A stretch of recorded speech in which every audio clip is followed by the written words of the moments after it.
रात के करीब 1:30 बज चुके थे।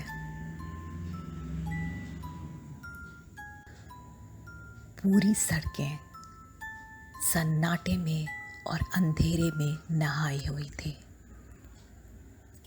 दूर दूर तक किसी इंसान का कोई नामो निशान नहीं था। जहाँ तक हमारी गाड़ी की हेडलाइट्स पहुँच पा रही थी, बस उतना ही रास्ता नज़र आ रहा था।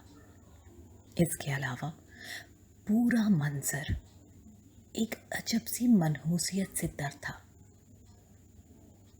मैं और विभोर रात के 1:30 बजे अपने घर की ओर कूच कर रहे थे। देर होने के कारण विभोर काफी तेज गाड़ी चला रहा था। तभी अचानक दूसरी ओर से एक गाड़ी आई और ठीक हमारी गाड़ी के सामने रुक गई। विभोर ने कस के ब्रेक दबाया, नहीं तो एक बड़ा हादसा होते होते बच गया। कौन हो तुम लोग? बीच रास्ते में क्यों खड़े हो? रास्ता छोड़ो हमारा। अपनी गाड़ी का कांच नीचे करते हुए विभोर चिल्ला के पूछा। तभी उस गाड़ी से 3 बदमाश उतरे। ये वही बदमाश थे जो कुछ देर पहले ढाबे में मौजूद थे और बड़ी ही गंदी नजरों से मुझे घूर रहे थे। इससे पहले कि हम कुछ समझ पाते, वो तीनों बदमाश हमारी गाड़ी की ओर बढ़ने लगे। विभोर गाड़ी से उतरा और सीधे उनकी ओर बढ़ते हुए पूछने लगा, क्या दिक्कत क्या है तुम्हारी? क्यों हमारी गाड़ी रोक के रखी है? हटो सामने से। कौन हो तुम लोग? विभोर के इतना पूछते ही एक बदमाश ने विभोर को कस के एक तमाचा जड़ दिया और विभोर और उसमें हाथापाई शुरू हो गई। मैंने घबराते हुए गाड़ी का दरवाजा खोला और गाड़ी से निकलने की कोशिश की कि तभी एक तीसरा बदमाश ठीक मेरे सामने आके खड़ा हो गया। वो मुझे इस कदर नफरत भरी नजरों से घूर रहा था, मानो मौका मिले तो मुझे जिंदा दफन कर देगा। हटो सामने से। कौन हो तुम लोग और क्यों हमें मार पीट रहे हो? हटो सामने से। मैंने बगावत करने की कोशिश की तो उस बदमाश ने एक करारा तमाचा मुझे भी जड़ दिया। उसे हाथ मत लगाना, जान ले लूंगा तुम्हारी।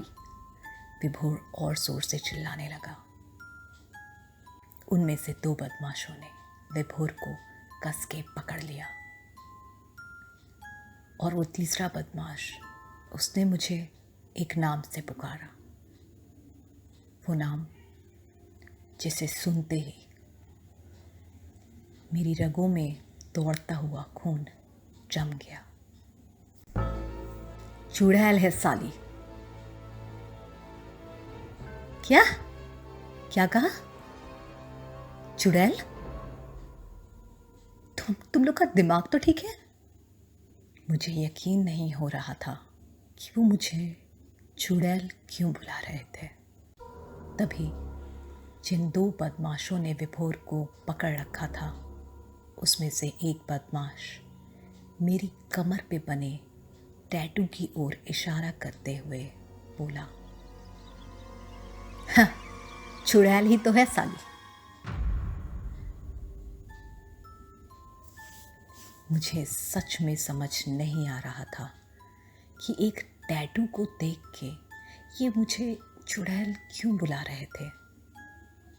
उन तीनों ने मेरे और विभोर के हाथ बांध दिए और हमसे हमारे मोबाइल फोन छीन लिए।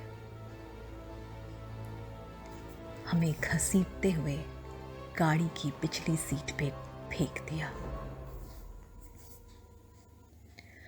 दो बदमाश गाड़ी चलाने लगे और उनका तीसरा साथी अपनी गाड़ी में हमें फॉलो करने लगा। बलात्कार, सामूहिक बलात्कार जैसे भयानक ख्याल मेरी नसों को कचोटने लगे। उस तेज गर्मी के मौसम में मेरा पूरा शरीर ठंडा पड़ चुका था।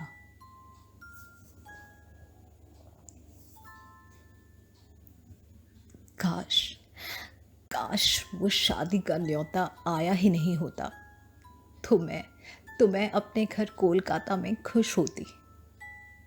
क्यों आया वो शादी का न्योता?